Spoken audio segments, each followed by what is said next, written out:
सारखी झिजली. कोण होती ती माऊली?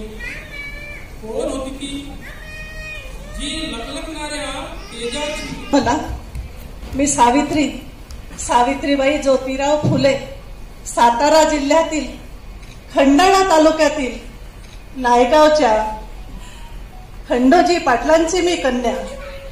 वयाच्या 9व्या वर्षी माझे लग्न ज्योतिराव गोविंदराव फुले नावाच्या माणसाशी करण्यात आले. पण हळूहळू माझ्या लक्षात आले, ज्या माणसाशी माझे लग्न झाले तो कोणी निव्वळ साधारण मनुष्य नाही, तर लाखो करोडोंच्या मनात जगण्याची ऊर्जा निर्माण करून देणारा क्रांती सूर्य आहे.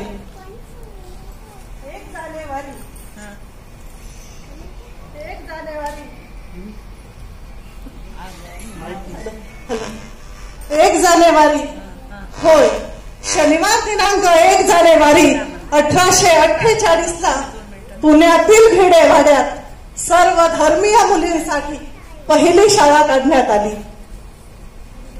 भारतीय माणसासाठी सुरू केलेली ही पहिली मुलींची शाळा होती आणि त्यात मी पहिली शिक्षिका आणि मुख्याध्यापिका सुद्धा. शिक्षण हे दूध आहे वाघिणीचं, आणि हे वाघिणीचं दूध मी माझ्या लेकरांना प्यायला देणार होते. शेळपटासारखे जगला तर काम तमाम होईल आणि वाघासारखे जगला तर नाम होईल. कार्य खडतर होतं, जोखमीचं होतं, पण आम्ही देखील शिवरायांच्या मावळ प्रांतातील मावळ्यांचे वंशज होतो. घाबरणं किंवा कच खाणं हे आमच्या रक्ताला मानवणारं नव्हतं. पण सनातनांची मात्र धर्म बुडाला म्हणून कोल्हेकुई सुरू होती.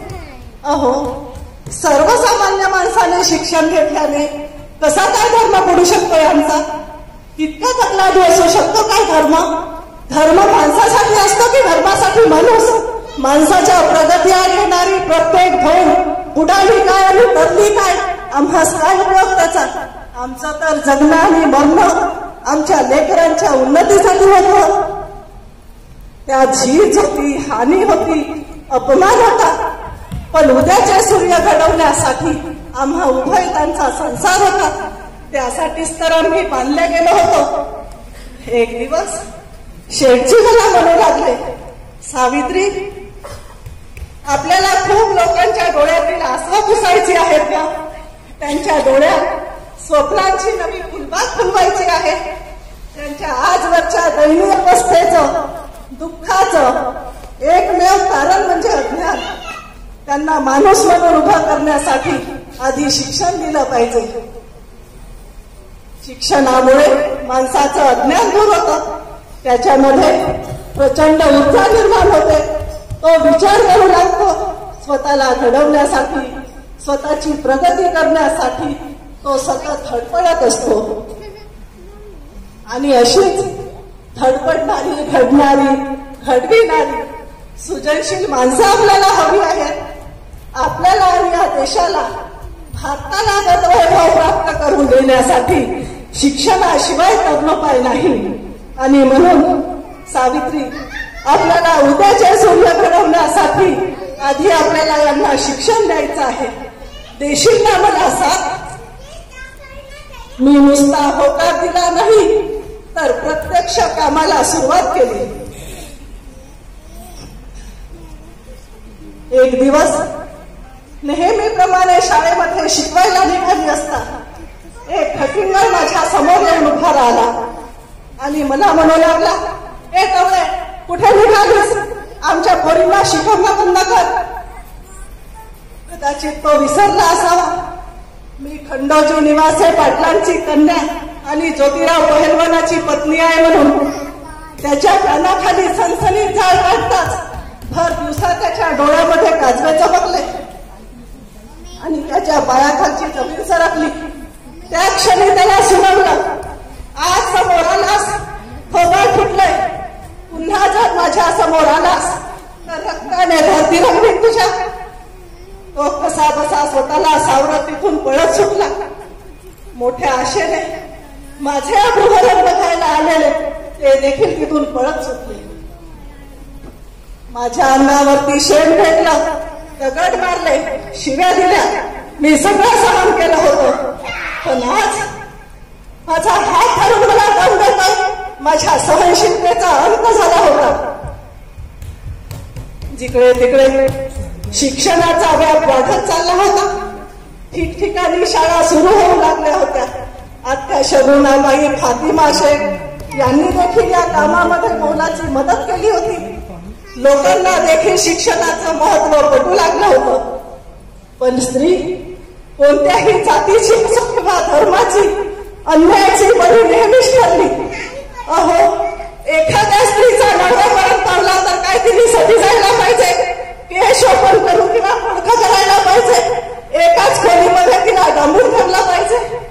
अहो, नवरा मरण पावला या तिचा दोष काय असू शकतो? स्त्री आहे म्हणून काय झालं? ती देखील एक जीव आहे. तिला पण जगण्याचा, बहरण्याचा अधिकार आहे. अशा वेळी आम्ही आवाज उठवला.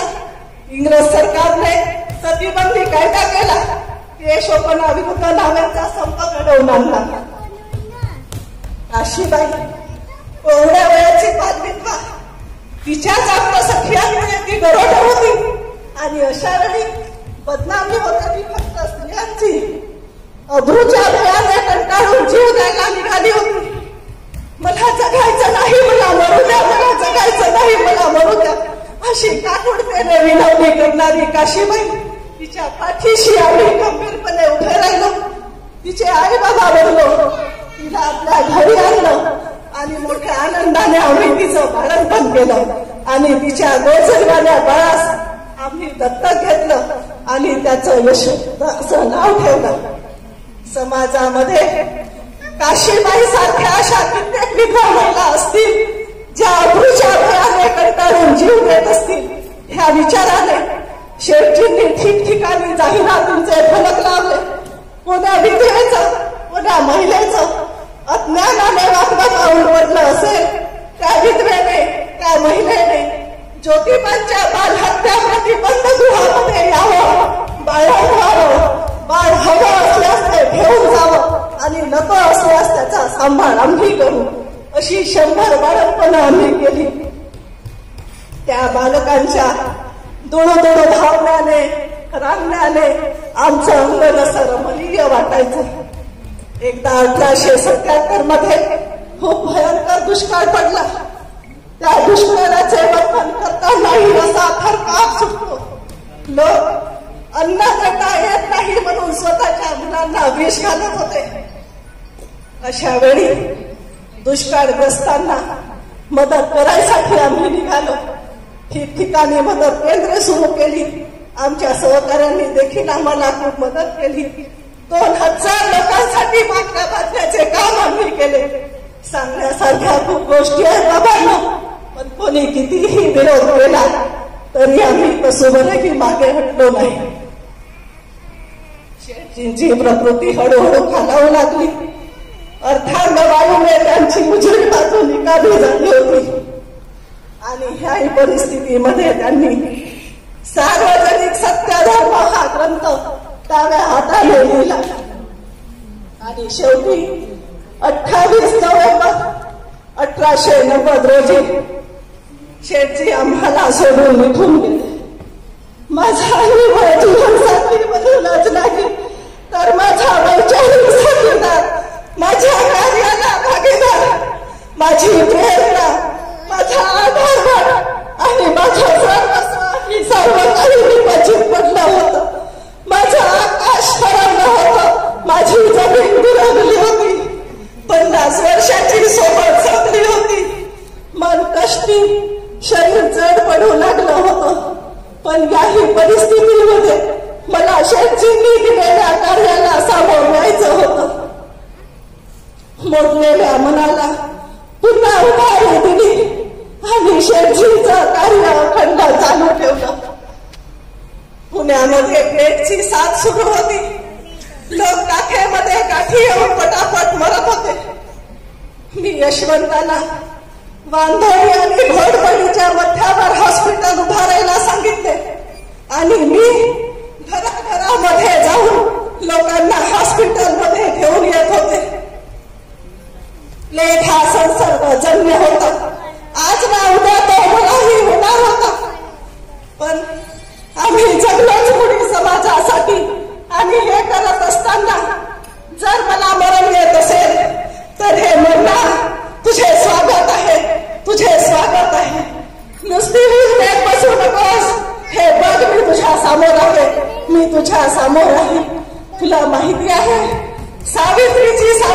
माई झाली, सावित्री बाईची सावित्री माई झाली, एवढीच तर तीर्थंकर आहे माझी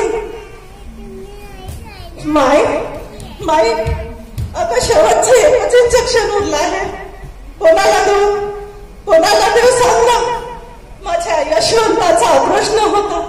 मी म्हटलं यशवंता ह्या लेकराला दे. ह्या लेकराने अजून मी दुनियाही पाहिली नाही. मी म्हटलेला झाड आज ना उद्या कोसळणारच. माझी आज्ञा भारत यशवंताने माझी आज्ञा पाळली.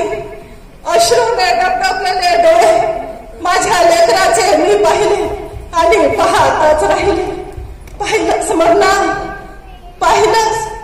फक्त एक मिनिट मला माझ्या सगळ्या सहकार्यांना आठवू दे. फक्त 1 मिनिट दे म्हणलं. फक्त 1 मिनिट दे मला माझ्या सगळ्या सहकार्यांना आठवू दे. यशवंता शेठजी आले. शेठजी आपणही आलात. तुम्ही आलात. यशवंता बघ ना कोणाला बघ. यशवंत शेवटी 10 मार्च 1892 रोजी ज्ञानदी आपल्या सर्वांच्या हाती देत क्रांती ज्योत सावित्रीमाई निर्माण झाली. कसा वाटला अभिप्राय? मैत्रिणींनो, आपल्याला जिच्या खुशीमध्ये ह्या महाराष्ट्राचं नेतृत्व घडलं आणि वाढलं ते ह्या विश्वातलं सगळ्यात आदर्श मातृत्व राजमाता व राष्ट्रमाता थोर वीर पराक्रमी पुत्र घडविणाऱ्या माता जिजाऊ यांची नाटिका मी सादर करणार. छोटीशी नाटिका आपण बघितली. त्या शोभा गौतम पाटील हे त्याच्या आधी सुद्धा रमाई बोलते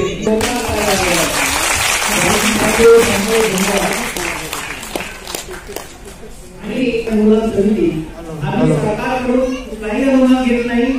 आम्ही जेवढे लोक या काम करतो सगळे आपापल्या मेहनतीनं आपापल्या उत्पन्नातून काही दान करून आम्ही कार्यक्रम करतो. ज्यांना अशी इच्छा असेल की महाराष्ट्र अंधश्रद्धा निर्मूलन समिती यांनी यांचे हे प्रयोग तुमच्या परिसरात तुमच्या बोल्यात तुमच्या गावात करावं असं वाटत असेल किंवा तुम्हाला याच्यात आमच्यामध्ये सक्रिय सहभाग घ्यायचा इच्छा असेल तर बाहेर आमचे फार्म्स ठेवलेले आहेत. तुम्ही ते फार्म घेऊन सदस्य करू शकता. फक्त 10 गावात निःशुल्क कार्यक्रम करतो आणि त्याचे नाटक करतो. दानपेटी तुमच्या